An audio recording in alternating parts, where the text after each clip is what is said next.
Well, if there was going to be 1 week to break my streak, it was going to be Christmas week, and I'm sure with that you would all understand. But my name is Captain Eric. Ahoy, mateys. Welcome to This Week in Nickelodeon History. Last week in Nickelodeon History, actually, to be accurate.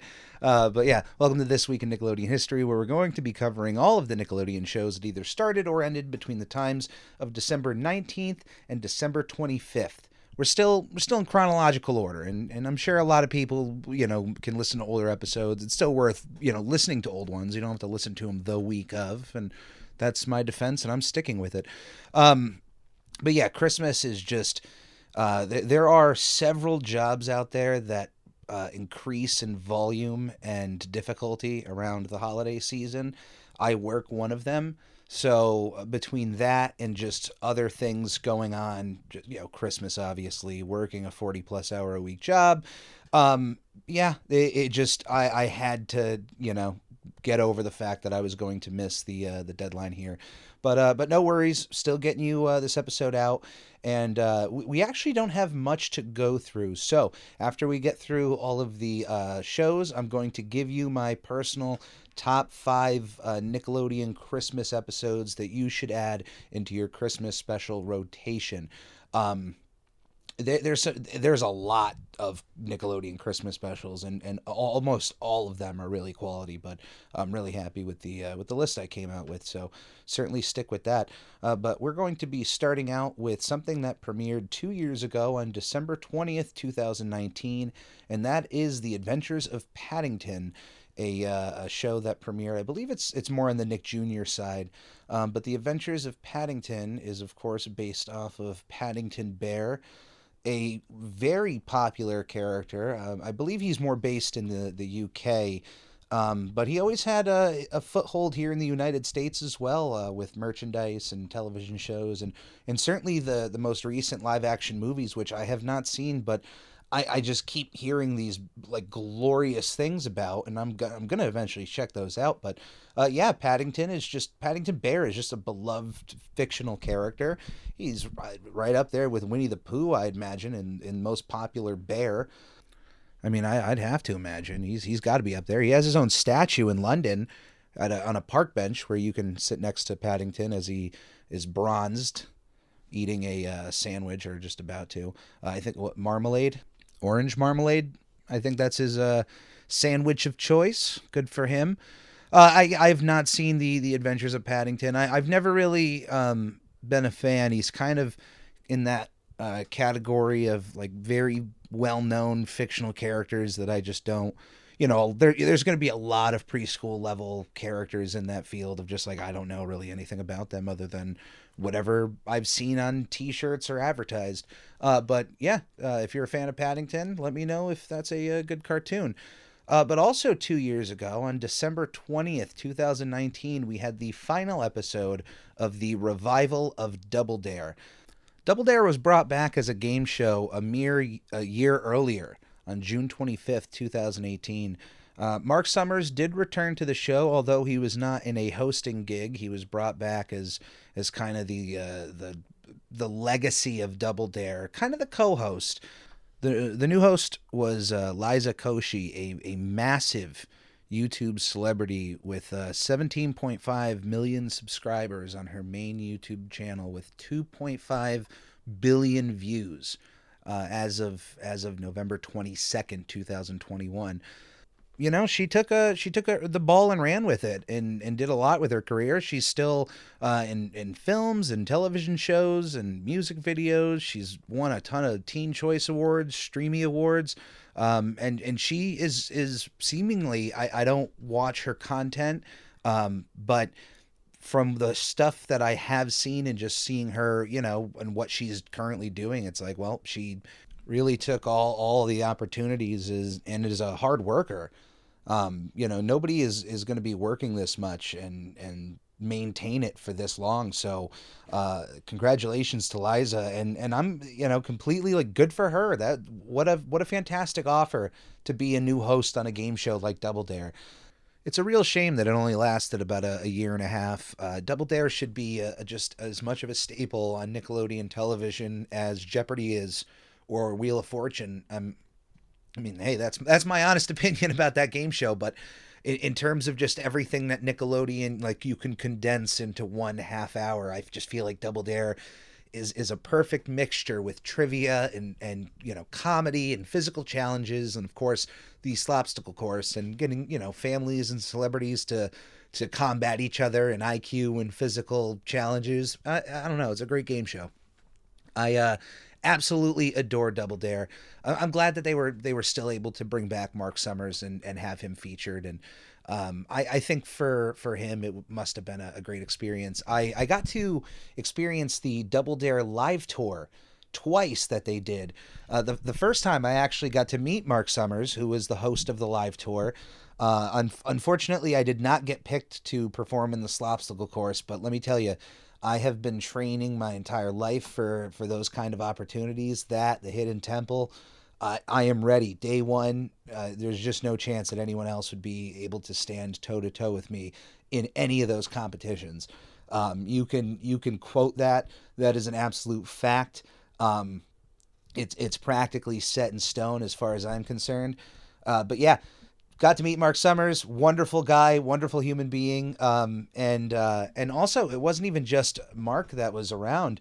Robin, who was the assistant on Double Dare, also came along and was a part of the live show, and that show had so much potential to keep going as even a live experience. Not even for just the kids, but you should see the amount of adults that are there to like just as ready as I am there to experience Double Dare at their fullest. And maybe in their those kind of arenas, a live continuing live tour would not be the kind of thing. But I know they've done tours at like college campuses, but for people my age, if they were able to do this in places that were a bit smaller, you could raise the ticket price just a little bit, and I don't know, like Double Dare could be something that you could keep going every week, be in a different city somewhere in the world. And it's just game show, live show. Otherwise, I'm a big fan of Double Dare. And with all of that, I will move on because a show that ended its run 6 years ago on December 23rd, 2015, Talia in the Kitchen, a telenovela teen sitcom that premiered on July 6, 2015. It ran for one season of 40 episodes and was created by Katharina Lebedor. Also 6 years ago, ending its run on December 19th, 2015, The Penguins of Madagascar. Based on the characters created by Tom McGrath and Eric Darnell for the Madagascar series, The Penguins of Madagascar ran for 3 seasons of 149 episodes. It was the first venture between Nickelodeon and DreamWorks Animation to help bring their characters into the television space, and The Penguins of Madagascar was a massive success for both DreamWorks and Nickelodeon. Each show afterwards would, have varying degrees of success and even not so success, which then led to, DreamWorks moving on to other channels and other avenues to release their work. But The Penguins of Madagascar had a perfect fit on Nickelodeon. I think I had the right level of goofiness and, with the 4 core penguins. And then, of course, bringing in King Julian, I think is just a stroke of genius. But yes, this TV show does not necessarily follow the movies whatsoever. In an alternate universe, the penguins either never leave the zoo or, come back to the zoo. And during a trek to Madagascar, King Julian, Mort, and Maurice, the 3 main lemurs from the Madagascar series, are seemingly captured and then brought to the zoo. And they have their own pen pretty much across from the penguins. So You get the comedy of King Julian and his zaniness brought into the worlds of the penguins while they're still at the zoo. So it's a unique experience. There's a lot of really wacky concepts that they go down with the show that, if you're a fan of the Madagascar series, like you're just gonna have to accept the fact that this is its own thing, and just enjoy it for what it is, because I think they really take advantage of what they had at their disposal. I didn't watch all of the show. I've not seen every single episode, but certainly a lot of what I did watch when I had access to Nickelodeon Live and when it was on, I enjoyed. So I can't do anything else but recommend it. If you're a fan of the Madagascar movies, you should definitely check out the Penguins of Madagascar. I'm not sure where it's streaming, if it is anywhere. Hold on, because if it's a Nickelodeon Penguins of, well, if I search it up, the movie might pop up. Yeah, they also made a movie off of the Penguins of Madagascar, a spin-off, but it's not really anything associated with the show. Oh, it looks like it is available on Paramount Plus. So yep, it is still a Nickelodeon branded show. It's on Paramount Plus. Check it out. It's certainly worth watching. At least a few episodes here and there. I certainly recommend it. Also 6 years ago, on December 19th, 2015, another show finished its run on Nickelodeon. That day I don't know if that has the record of the most finales in one day, but yeah, Instant Mom finished its run on Nick at Night, a sitcom produced for the Nick Mom block of the... Oh, I was wrong. I thought it was a Nick at Night show. It was a sitcom produced for the Nick Mom block on the Nick Jr. channel. It was developed by Howard Michael Gould and stars Tia Mowry, one of the Mowry twin sisters you would know from the show Sister Sister and their movies Twitches and Twitches 2 on the Disney Channel. Tia Mowry stars as a stepmother of 3 children alongside her husband. So it ran for 3 seasons of 65 episodes. That's a hefty deal of Instant Mom. So it certainly got a nice run there, and finished it right there on December 19th, 2015. A year earlier, though, on December 19th, 2014, we had the final episode of The Legend of Korra, the the sequel series for the Avatar: The Last Airbender. The show was created by Michael Dante DiMartino and Brian Koietzko, and pretty much toe-to-toe is within quality, right up there with its predecessor, Avatar: The Last Airbender. Now, I'm sure every fan of the Avatar franchise would be able to tell you which series they prefer, but I've heard enough people in my life say they prefer The Legend of Korra to know that I imagine that within the fan base, if it's not 50-50, then even if it's a 60-40, that's still impressive. And the show, I only watched maybe a season or 2. I've not finished it, and know that I have to go back and watch it. Certainly it's a show I got to throw in my streaming schedules. But it is a show that, unfortunately, I certainly can't talk about without bringing up its treatment during its final season. Now, the first 3 seasons pretty much... Well, the first 2 seasons aired on Nickelodeon completely fine. No issues, nothing that would be out of the ordinary. But then something happened during the 3rd season where pretty much the second batch of episodes... Let me just double check on this for book 3.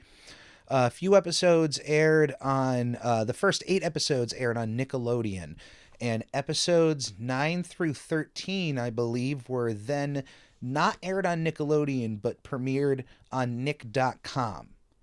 Now, I don't know the answer as to why this happened, and then certainly with what happened with the season 4 of The Legend of Korra, but I don't know if this was just an attempt to try to boost numbers on the website, and they just said, hey, take something, somewhat popular and throw it on there for premieres as a way to maybe make Nick.com look good as a streaming service. I don't know what the answers are, but It's a shame to see because yeah, the fourth season was completely digital.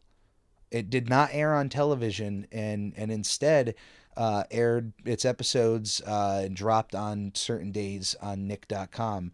And like I said, when you go through the ratings of from season 1 to season 3, there is a clear downward drop of viewership.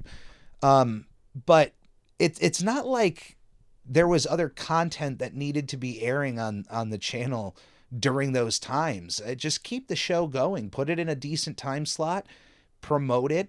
It still had legs. It's still extremely popular. I know that since being able to being aired in its fullest on places like Netflix, it's reached a whole new level of popularity, which is, why I say, hey, now I'm finding a lot of Legend of Korra fans. Maybe when it was on television, they weren't as loud as they are now, but, looking at this show in its fullest, this is a fantastic show and does stand up there in quality with its predecessor. Now, by the end of the show, by the end of the fourth season, it is shown that Korra ends up in a relationship with her friend Asami, who was pretty much, her just strong friend throughout the entire show. And after, I think, a few other failing relationships, or at least one big one, she ends up in her friend, and they're in a relationship with one another by the end of this show. There are those who feel that Nickelodeon, because of that result, ended up just moving the show to the website. I just to avoid it airing on television and causing a stir. But I'm really disappointed in that decision. I think especially with how big and important the Avatar franchise has been to that network, and even just the fact that they made an entire studio about it. I mean, think about that for a second. A cartoon becoming so massive that an entire studio is made separately to encompass its future.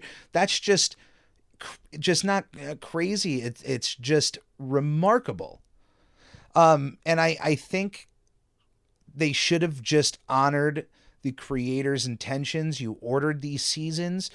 Yes, they're well within their right to move them to wherever network or website, but I just think they missed out on a big opportunity to just let that air and just hey, if there's even a slight amount of outrage, ignore it.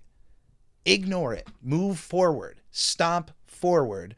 And yeah, I think it's just a really big missed opportunity and kind of a gray cloud, not over the show. The show has been able to kind of go beyond that and live beyond that. But I think, especially for Nickelodeon at that moment, in that time, when they made that decision to move that show over to the website, even before anyone knew about the ending, if they knew, whoever ultimately made that decision, shame on you. And I really wish a different decision would have been made for that time, regarding this show. I'm glad to see that the Avatar crew get to continue forward with their projects and have the backing, even beyond Nickelodeon now. Now they have the eyes of Viacom, and clearly with their projects, you're on a bigger pedestal. So this is big for the stories that they want to tell, and hopefully they don't ever run into another roadblock like this again, like Netflix coming in and. Come on now, the creators are gonna walk away. What decision in that boardroom are you putting your foot down over the people who created the show you're trying to make? Like, what? Yeah, you're entitled to your own opinions of creation, and I'm sure Michael and Brian are open to new interpretations or to change things. But once they step away, why? You really think the fans are gonna be behind this thing? I don't know. That's tough. But now that they're in their own studio, they don't have to worry about anybody. And that's just great to see. So I do recommend watching The Legend of Korra, even though I have not watched it in full. There's just people whose opinions I do trust, who have said nice things about the show, glowing things about the show, and it is certainly one that I'm going to go back and watch through myself. So give it a watch. It's well worth your time. Our last show of this evening, 25 years ago, finished its run on December 24th, 1996, the Nickelodeon sketch comedy series Roundhouse. Created by Buddy Sheffield and Rita Sheffield Hester, the show ran for 4 seasons of 52 episodes. This is crazy because even though Roundhouse aired during the time when I would be watching Nickelodeon the most as an adolescent, I was, about 2 years old when this premiered, or about to be 2, and it ended when I was 5. So I would have been watching a lot of Nickelodeon. I have zero recollection of watching Roundhouse ever. I've rewatched it when it aired on, Teen Nick, or they'd show like older Nickelodeon shows, and nope, zero memory of it. Like nothing seems familiar. The theme song, there isn't a bit that just is a locked memory. I just have zero recollection of this show ever existing. But it is a very fun and original show that was made by Buddy Sheffield, who was a former writer for the sketch comedy series In Living Color. Roundhouse was a part of the original Snick lineup that debuted in 1992 and was a half-hour show taped in front of a live audience which was made up of different sketches, dance sequences, musical performances, and there was just a wide cast of different, young kids who would be on the show. It would certainly, it's not all that. It is its own beast. It's kind of like just almost like if you go watch improv comedy and how wild and zany that can be, and how sometimes it can work and sometimes it doesn't. But I would say this is more on the improv side, even though things are clearly planned for the audience and whatnot. But it feels like more of that energy than all that. It's a bit more like that. I have not watched a lot of Roundhouse. I've seen various clips online. I've watched it when it was on, airing on Teen Nick, and I'd watch an episode. It would get my attention a little bit, but I don't have, like I said, without that memory, it's like watching a new show.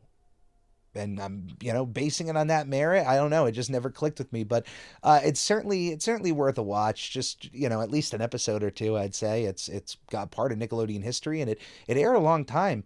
But now that is this week in Nickelodeon history. But before I go, even though we are past the actual Christmas holiday, it is still within the Christmas season, and you can still watch all of these specials before January 1st, and that still counts. You can watch Christmas specials up until the 1st, and then put all that stuff away.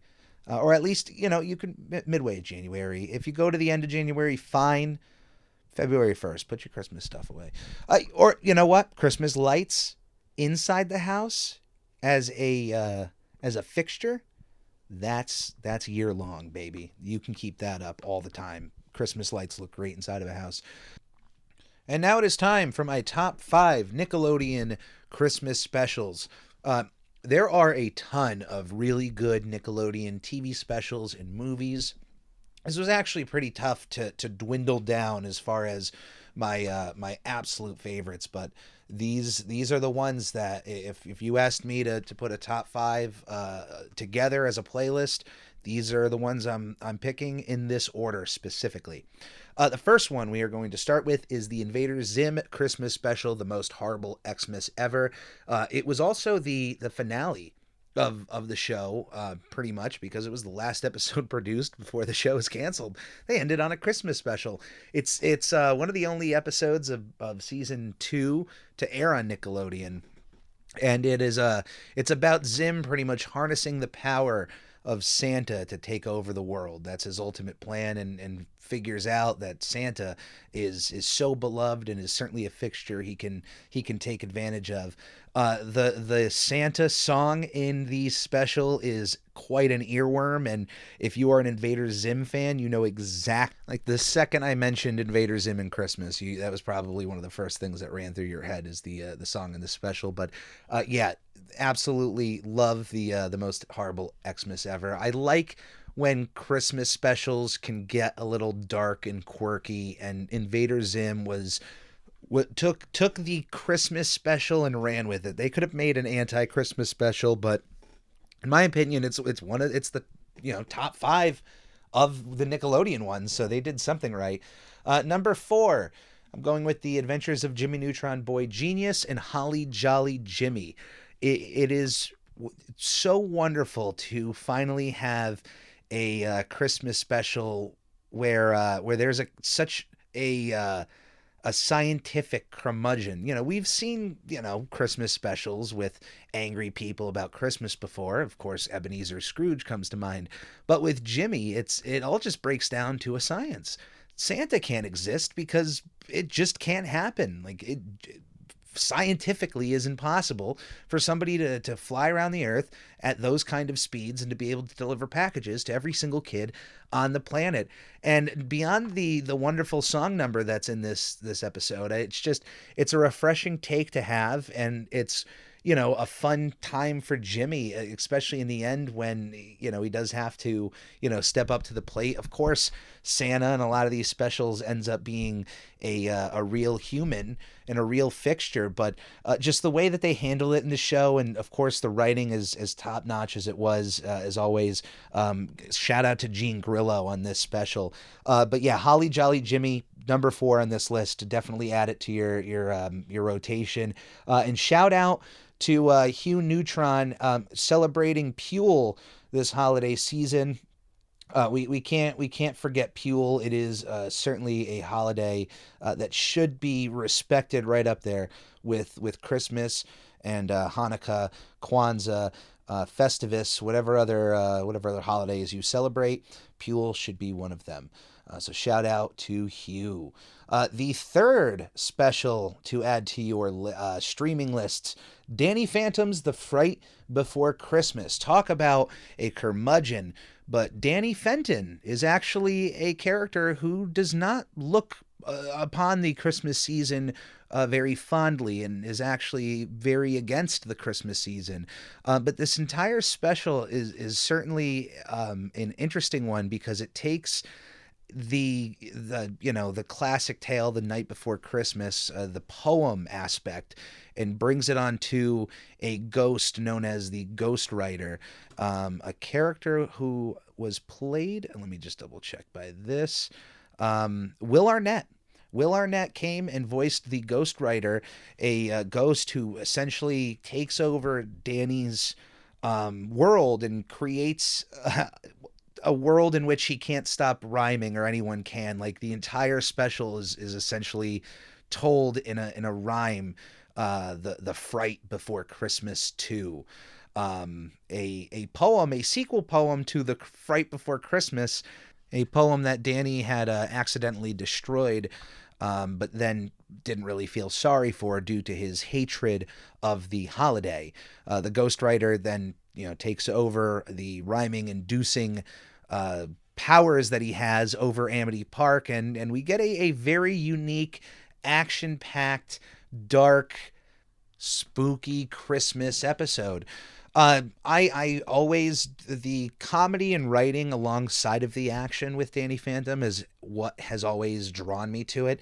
So to have an entire episode written like this, and to have the kind of action it does, it's just something that I have to watch near every Christmas season, because it's so unique. There's not many other Christmas specials that are like this, and it's certainly one that if you haven't watched, it is well worth a watch. And Will Arnett, as he always does, just knocks it out of the park.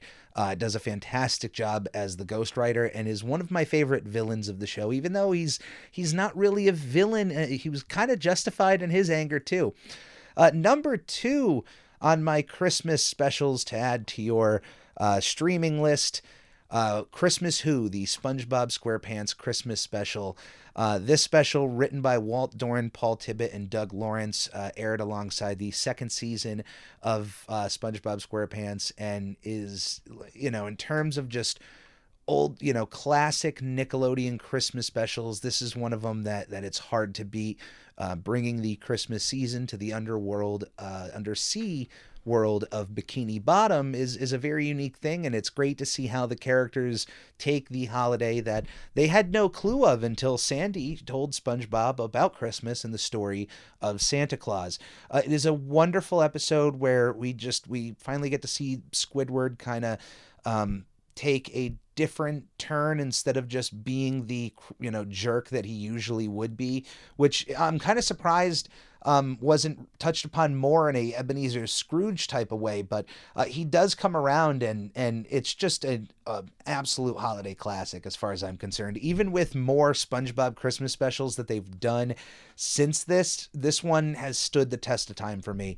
But all of these shows pale in comparison to what I personally believe is not just number one on my list, but if you asked me the top 5 just Christmas specials in general, this would make the top 3, if not even would just flat out be my number 1 favorite ever, and I just have so much good things to say about this. But I am talking about the Hey Arnold Christmas special, Arnold's Christmas. This special, directed by Jamie Mitchell, is a episode of the show that I hold dearly in my heart, and it is an episode that I've been able, a Christmas special, an episode that I've been able to actually bring to newer generations, because when I was a teacher's assistant for a few years, I had 3 different occasions where I got to show a group of kids this Christmas special during the holiday season, and it's only 24 minutes long, so it's an easy watch. And both, let me just tell you, one of the most remarkable moments that I've just had in my life. I don't know why, it's on different levels, but when you and I'm sure parents, you can attest to this, when you show your kids something that you really like and then they dig it just as much, there's a certain serotonin level that hits with that feels good. But what's special about this is I showed a group of kids that were ranging from like 1st to 3rd grade. I was the one who, brought the TV in for this morning, and hey, we're going to watch this Christmas special. Now, these kids have no idea about Hey Arnold, have never watched the show, have never probably even seen pictures of Arnold, because at this time this was before the Jungle Movie, so he wasn't on Nickelodeon, definitely wasn't in any products, and at best may have been on t-shirts that I wore. But I remember rolling in the television, putting on this episode, and I will tell you, all 3 occasions, it's the same thing. And if you've seen the Arnold's Christmas special, you'll know what I'm talking about. But this plays in the best way possible of what the Christmas season is about. It is not about what you receive, but the joy you can bring to others, and it does not have to always be in buying a gift. The holiday season, the Christmas season, it's to show others how much you love them, appreciate them. Simple gestures or the smallest thing can mean the biggest in someone's life. It's not always about flashy gifts or how much you spend on somebody. It's just about the heart you put into something. And Arnold's Christmas exemplifies that more than most other holiday specials that I can think of. The levels to which Arnold is willing to make someone in his life happy is admirable, and it's to the point that every person that he interacts with about this issue understands its severity, to the point that everybody gets on board. And this whole special has to do with Arnold celebrating. There's a couple layered stories, but it's essentially Arnold celebrating Secret Santa in the boarding house, and picks Mr. Quinn as his Secret Santa, a guy that he knows very little about, and certainly when inquiring about what would kind of make his life a little bit better in terms of maybe physical items or otherwise, he learns of the tragic past of Mr. Wynn, a man who lost his young girl to get her out of a war-torn country. There was time essentially to save one person out of his village when there's an entire crowd of people gathering around these helicopters, and a backstory that Mr. Wynn is telling Arnold. And he's able to give up his young infant daughter to save her, to get her out of trouble, and to give her a better life in the city that he's living in. He was able to find out that she was actually sent to this city, and hence why he lives there, and is kind of his whole purpose of finding his daughter. Arnold goes to incredible lengths to make this happen. And I will tell you, the second the war element is brought into the special, and it's a element you would not expect to be in a Christmas special, but it's a moment that is a great reminder that even if in your life things are going great and during the holiday season, there are people out there who bear heavy stories around this time, and a lot can weigh on them. And I think what Mr. Wynn goes through is very real, and it's taken in such an earnest way that it's hard not to kind of fall full attention once that sequence is brought in, once you're learning about Mr. Wynn's backstory. And it's very early on in the special, so the second that happens, to have like first and second graders to have their attention dead on the screen with silence, they're not, messing around, they're not full attention, and then their attention throughout the entire special to see, like, you teed up this story that went to such a level that, like, I commend the writers for going that far.